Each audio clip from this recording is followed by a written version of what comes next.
හිටපු ජනපතිනි චන්ද්‍රිකා බණ්ඩාරනායක කුමාරතුංගගේ උඩගුකම සහ වර්තමාන ජනපති අනුර කුමාර දිසානායක මහතාගේ නිහතමානීකම ඉස්මතු වන වීඩියෝවක් සමාජ මාධ්‍යයේ සැරිසරනවා.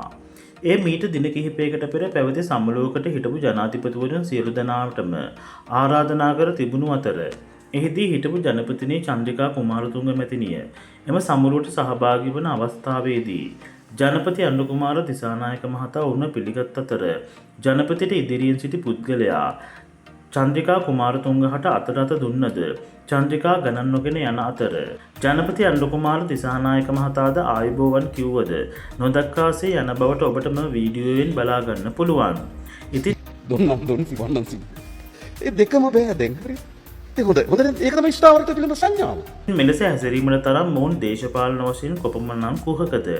මන්දද රටේ ජනාධිපති වී ඇත්තේ අනුර කුමාර දිසානායක මහතා වන අතර ඔහු ශ්‍රී ලංකාවේ මුල් පුරවැසියාය. චන්ද්‍රිකා බණ්ඩාරනායක කුමාරතුංගගේ පවුල් පසුබිම මොන තත්ත්වයක තිබුණද මෙලෙස හැසිරීම නම් අනුමත කළ නොහැක. ඉතින් මම සිදුවීම සම්බන්ධයෙන් ඔයාලට හිතන දේ කමෙන්ට් එකක් දාගෙන යන්න.